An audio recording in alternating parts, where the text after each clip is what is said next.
Hello বন্ধুরা, আরও একটি ব্লগে আপনাদের স্বাগত জানাই। আমাদের আজকের গন্তব্যস্থল নদিয়া জেলার ফুলিয়া শহর থেকে ঝাড়খণ্ডের ঘাটশিলা। তো আজ আমরা মূলত যাচ্ছি পিকনিক করতে, কিন্তু আমাদের গাড়ি কিন্তু সরাসরি ঘাটশিলায় যাবে না। প্রথমে একবার আমরা দক্ষিণেশ্বরে দাঁড়াবো। তো আমাদের ব্লগের প্রথমটা আমরা স্টার্ট করব দক্ষিণেশ্বর দিয়ে। তো বন্ধুরা অবশ্যই সঙ্গে থাকুন, পুরো ব্লগটা দেখুন। ভিডিওটা যদি আপনাদের ভালো লাগে তাহলে অবশ্যই লাইক, কমেন্ট ও শেয়ার করবেন, আর একটু সাবস্ক্রাইব করে ছোট্ট চ্যানেলটিকে একটু সাপোর্ট করবেন। তো বন্ধুরা অবশ্যই পুরো ব্লগটার সঙ্গে থাকুন।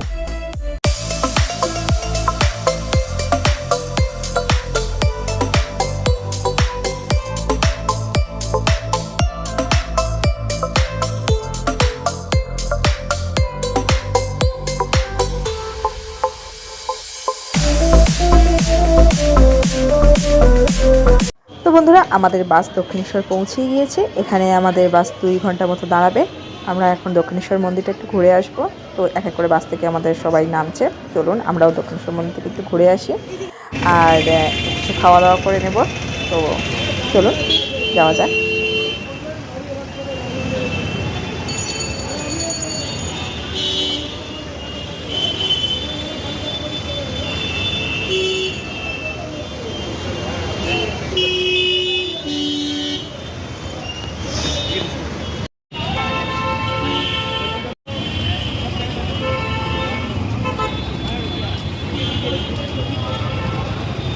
ওরা ঢুকতেই পারে নাই, ও বুঝবে না।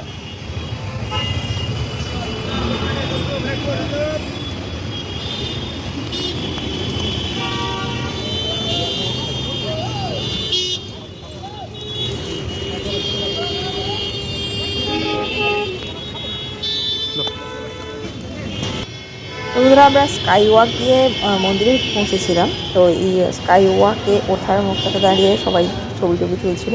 আমরাও অনেক স্কাই ওয়াক হওয়ার পর যাওয়া হয়নি, তো এখানে দাঁড়িয়ে একটু ছবি তুলে নিলাম। নেওয়ার পর আমরা আবার সামনের দিকে এগোলাম। তো চলো সামনে গিয়ে দেখি মন্দির খোলা আছে কিনা।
আমরা মন্দিরের প্রবেশদ্বারে পৌঁছে গিয়েছি। এখন মন্দিরে প্রবেশ করব, কিন্তু ভিতরে যেহেতু ক্যামেরা অ্যালাউ নেই, বাইরেটা ক্যামেরা করতে পারবেন কিন্তু ভিতরে যেহেতু কোনো ভিডিও বা ফটোগ্রাফি অ্যালাউ নেই, তো আমরা আমার হাজব্যান্ড ঢুকবে না, আমি মেয়েকে নিয়ে ঢুকবো।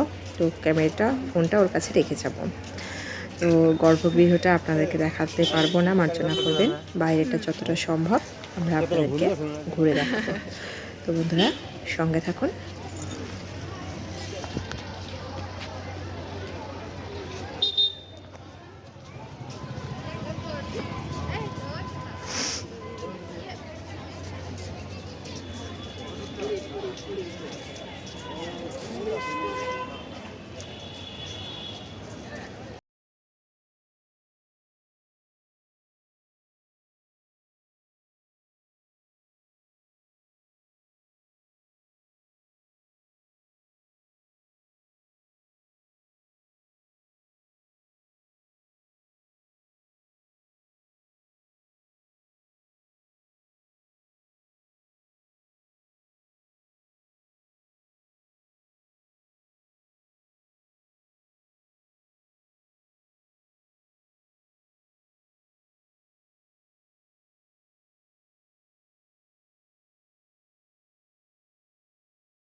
তো আপনারা দেখলেন আমরা প্রথম মন্দির চত্বরটা ঘুরে নিলাম, তারপর আমি আর আমার মেয়ে গর্ভগৃহে গিয়েছিলাম। ওখান তো ক্যামেরা অ্যালাউ নেই, আপনাদের প্রথমেই বললাম, তাই ভিতরে কিছু দেখতে পাইনি। ভাগ্য ভালো ছিল যে মন্দির খোলা ছিল তখনও পর্যন্ত, আমরা খুব ভালোভাবেই দর্শন করেছি, খুব একটা ভিড় ছিল না।